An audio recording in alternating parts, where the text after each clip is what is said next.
Johara, welcome back to my channel. So as you should know by now, I am obsessed with Julie fans right now. Listen to their music on Spotify constantly. Watch the show a lot going through. I've also listened to music a lot on YouTube and watched some of the clips on YouTube and watched some edits of like Julie and Luke, Willie and Alex, stuff like that. So yeah. I've been obsessed, and I love this feeling because I haven't felt this way about a new show that I got into in a while, you know? I mean, I'm watching two shows I've never seen before, and honestly, I haven't watched them, either one of them in a while because I haven't been really that into it. But like when I first got into Buffy and Charmed and Pretty Little Liars and Once Upon a Time, I was obsessed, and I just love that feeling to fully get into the show, these characters, these couples, and I just love that feeling. And it's sad that I haven't really felt that way in a while. Well, to be fair, I have been doing a lot of rewatches lately of shows I haven't seen in a while, but also the shows that I have started recently, I just haven't been able to get into. And like Private Practice, which is the first Grey's Anatomy spinoff. You know, I'm on like season 2, and I just don't have any drive to watch it. Or American Horror Story. Finally finished season 3. Now I'm on season 4, and the only thing that got me through season 3 was the fact that Violet and Tate from season 1, I forgot their names on there. It was Zoe and Kyle, that's their names on season 3, was on there. And like, it's not a bad show. It's just I don't have that investment in it, I guess you could say. Not like I do with Julie and the Phantoms, and I just love having this feeling again. So I already did 2 Julie and Phantoms related videos. One where I was ranking the episodes and one where I was ranking the songs. I'm going to do 2 more today and then 2 more next weekend, and maybe one of these days I'll go on a whole rant of the show itself, like all of season 1, and then like I could do a season 1 review, and then when season 2 comes out, do a season 2 review and all like that. I might do that. We shall see. What else was I thinking about doing? It just escaped my mind. I can't think of it now. But I was thinking of something else I could do. Oh yeah, have like a whole video just talking about Julie and Luke's relationship. A whole video just talking about Willie and Alex's relationship. And maybe just a whole video on the friendship of the band, you know, Julie and the Phantoms. I don't know yet, but comment down below if you think I should do those videos, because I might.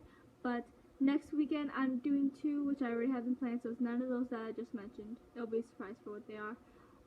And this weekend I'm gonna do 2. One now and then one right after this video. This one is going to be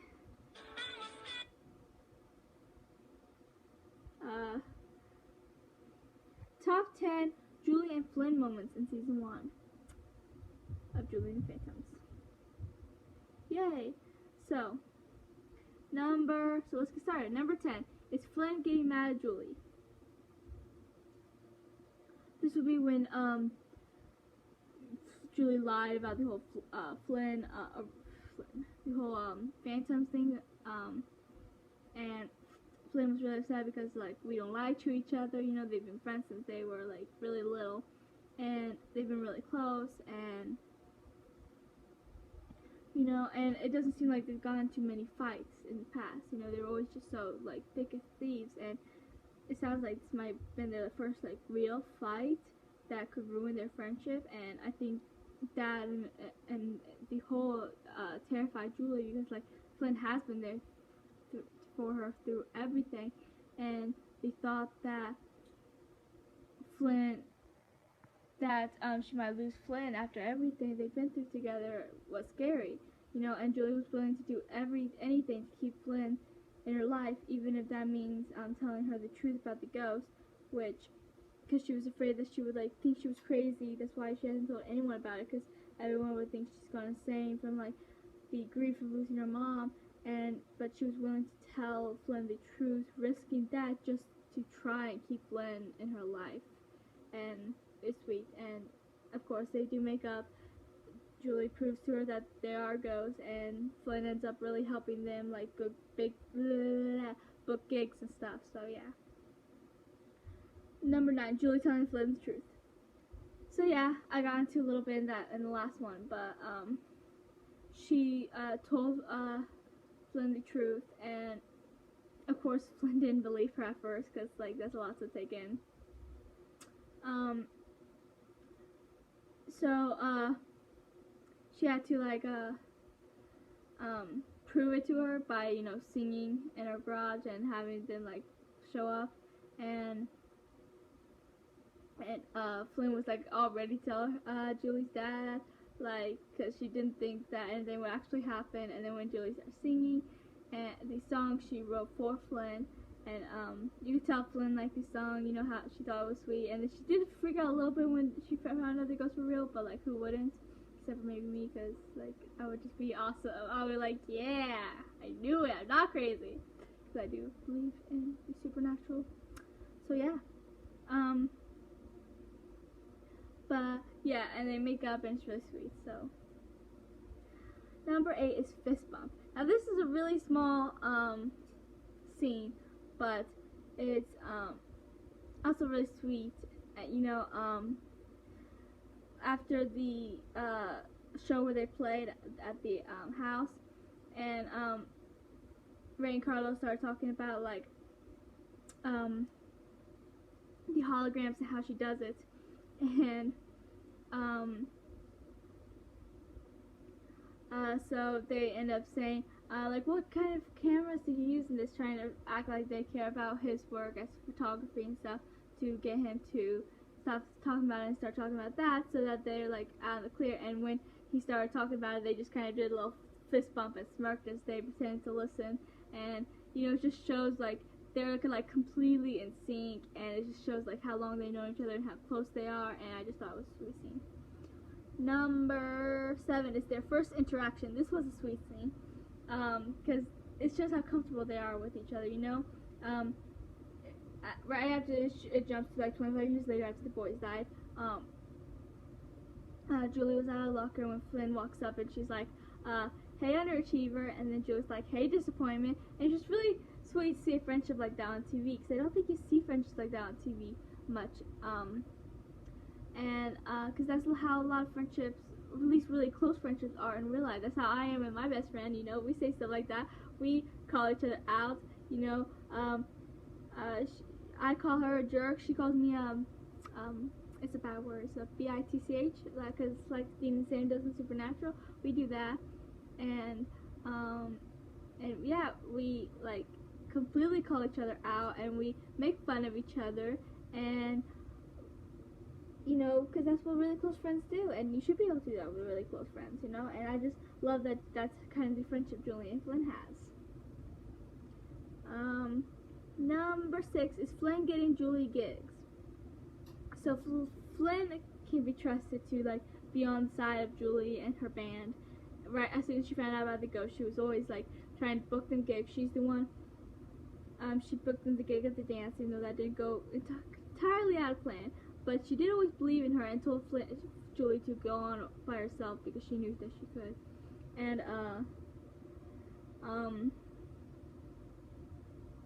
she's also the one that named Julie's band Julie and the Phantoms, which Julie ended up liking. And so yeah, so Flynn is like pretty much like their manager if you think about it. Like seriously. Now that I'm talking about it, I don't think that she booked them as many gigs. I think it was mostly just the one, because like Luke booked them the gig at the restaurant, the dad's idea for the house, but he did call Flynn to help him out with it.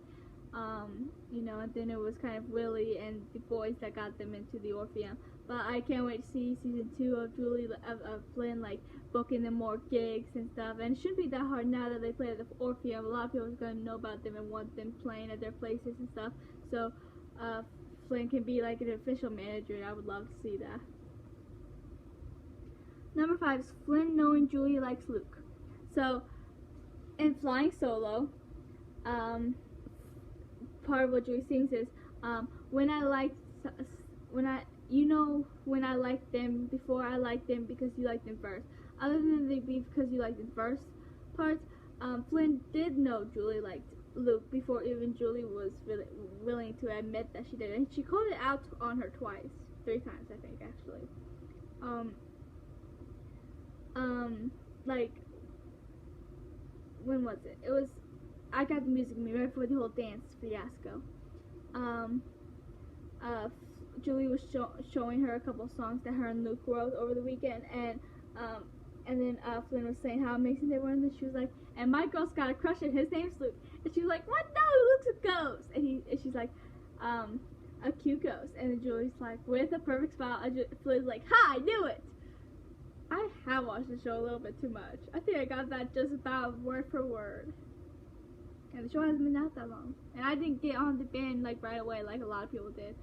I didn't even see it until October. Later in October, like middle to late October is when I finally watched it. So yeah.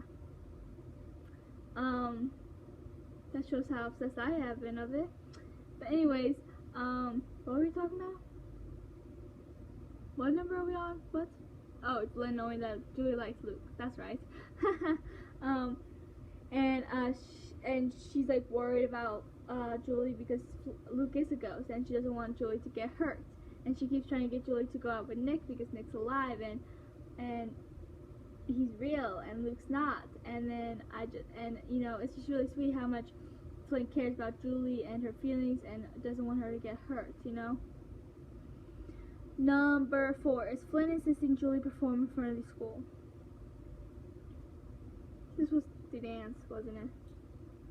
Yeah, this proves how much Flynn believes in her because she knows that she can do it, just like at the beginning of the show when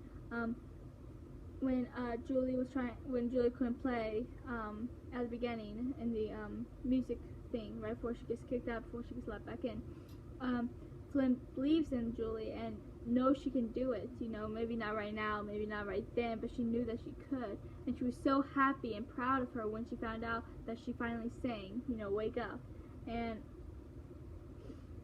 Flynn's just always on Julie's side and always believes in her and always is proud of her, and I love their friendship, I don't think it'd be I think it's like my second favorite friendship. My favorite friendship is actually like Julie and the Phantoms, like the 4 of them as a group. And then Julie and Flynn probably. I do love a good, strong female friendship. And then after that would probably be the 3 Phantoms, because I like their friendships, because I think they're like really comfortable with each other and do things that you don't really see guy friendships do very often. Like you usually see girls like do but like that scene when Luke like did this to Reggie, you don't usually see a guy friendship that comfortable with each other, that but girl friendships you see all the time, and I think it's refreshing to see a guy friendship like that. But anyway, moving on, this isn't about them, this is about the girls. But yeah, what were we talking about again? But yeah, so I just love how Flynn's like always on Julie's side. She's pretty much like Julie's #1 fan, and I just think that's really sweet and what Julie needs. And yeah, so number 3, the dance. So after the dance was over, and I just love how like Flynn like stayed by Julie's side to help her, and she even offered to pretty much steal pudding from the cafeteria because like they were stupid enough to let her have the keys since she was like hosting the dance and whatnot. And she was just like on Flynn's side. She even said, or she was on Julie's side, and she told Julie that she could spend the night at her house so they could like forget the entire fiasco. And she gave her a hug. She was comforting her and telling her how it's okay. And I just think it's really sweet. And she was really there for her. And like I said, I love the friendship, and I don't think it gets enough praise. Number 2 is Flynn comforting Julie. Okay, I just talked about that. So number 1 is Flying Solo.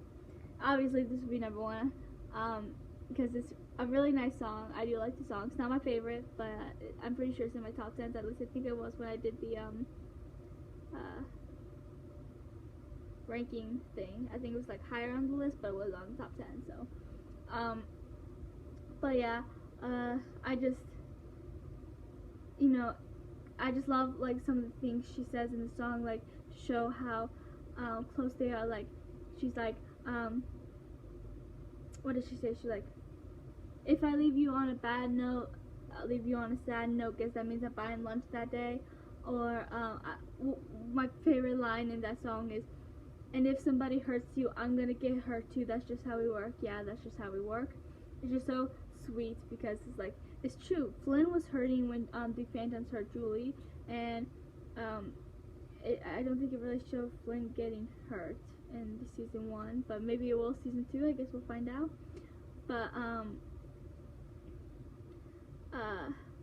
But yeah. So but it just shows like how close they are and how much they care about each other. And the Flying Solo song is just such a good song for the two of them. It's like became their anthem, I guess you could say, and it's just so sweet. And yeah, so that's all for this list. Please like and subscribe and comment your favorite Julie and Flynn moments.